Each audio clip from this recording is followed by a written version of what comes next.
President Donald Trump signed dozens of executive orders on his first day back in office addressing inflation, energy, immigration, TikTok, and more. Joining us now to discuss these policies, we've got Brian Gardner, who is the Chief Washington Policy Strategist at Stifel. Brian, good to have you here with us. We want to start with Trump's plan to tackle inflation, specifically high energy prices. We want to play this clip for you and get your reaction on the other side. The inflation crisis was caused by massive overspending and escalating energy prices, and that is why today I will also declare a national energy emergency. We will drill, baby, drill. And there you heard the comments from the president. Brian, I just want to get your reaction here and the declaration of the national energy emergency, the significance of that. Well, it's part of the deregulatory agenda that he's bringing in that we all expected. I don't think there were any surprises on the energy side yesterday. I mean, to use his phrase, it's drill, baby, drill. I guess the question is, and this is an open question, is it will, baby, will, in terms of are oil companies, energy companies going to do more exploration and production? And I think a theme you will hear from companies, I don't cover the sector, but I think the theme you hear from the companies is conservative, cautious capital deployment. So I think there is a policy in place. It doesn't mean necessarily we're going to see massive new production exploration that are going to lead to a drop in oil prices. As a matter of fact, oil prices have been up since the election, moving around a little bit the last couple of days, but generally in a upward trajectory.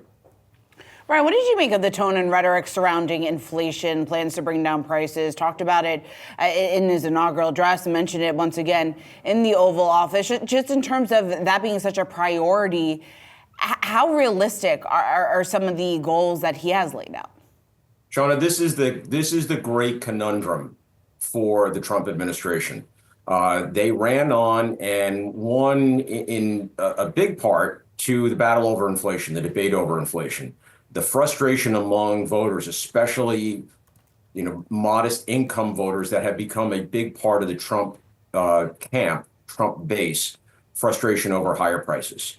And in one of the clips you played earlier, he's talking about lowering prices, not just getting rid of inflation, bringing it back to a lower level, but price declines.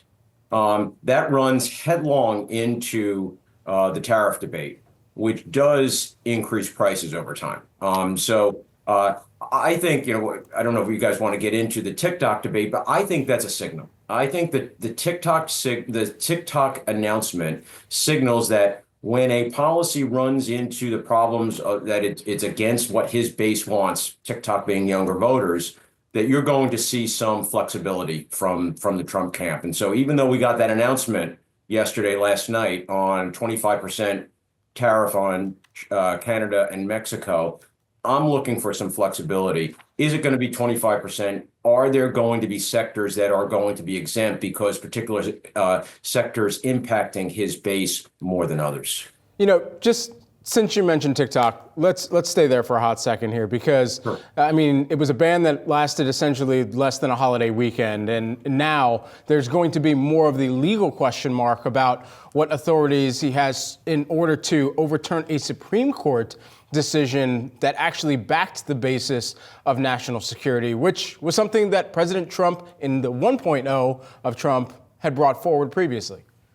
Yeah, so people with longer memories will go back and you can find the clips where Donald Trump was fully supportive of banning TikTok in the U.S.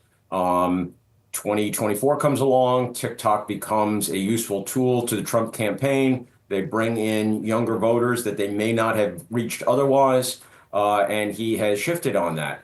On the legal side, look, I think you can make a very good argument that the delay that he has imposed runs counter to the statute as it's written. The question is, are you going to get somebody to sue? And is that lawsuit going to get through the courts in time before there's some resolution? I'm kind of skeptical on that. I think the Trump delay stays in place and we'll get a resolution at some point without the courts really affecting that too much. Brian, I want to stick with the geopolitical side of things and talk a little bit more specifically about tariffs, because that was a huge thing that came out yesterday. At first, or I think you can still say the market's taking a bit of sigh of relief, the fact that we didn't hear more hawkish rhetoric when it comes to China. But again, when it comes to the tone and what he had to say about Mexico and Canada and some of the plans there, I want to play a quick clip of what we heard from President Trump yesterday. I will immediately begin the overhaul of our trade system to protect American workers and families. We are establishing the External Revenue Service to collect all tariffs, duties, and revenues. It will be massive amounts of money pouring into our Treasury. Brian Goldman was out this morning with a note saying that it's clearly not as bad as feared, lowering the prospects here, obviously, of universal tariffs. What do you think the market's biggest takeaway from some of the comments that we heard from the Trump administration should be this morning? I think the takeaway should be that we're going to be on a roller coaster ride for the next couple of months. I mean, look back to Trump 1.0. And I think you can say the new boss is, meet the new boss, same as the old boss. It's going to be bumpy. He's going to say things. He does not have a filter. We saw that in the White House last night. And look, a lot of people are going to like that. They find it refreshing. But for investors and for markets, you have to know that we're going to go in multiple different directions. There are competing camps within the Trump White House. There are more traditional Republicans who tend in the free market direction more than others. And they're going to be competing for the president's ear. And so you're going to get multiple narratives coming out of the Trump White House at any given time. So I guess the message for the markets is buckle up. We're in for a bumpy ride over the next few months.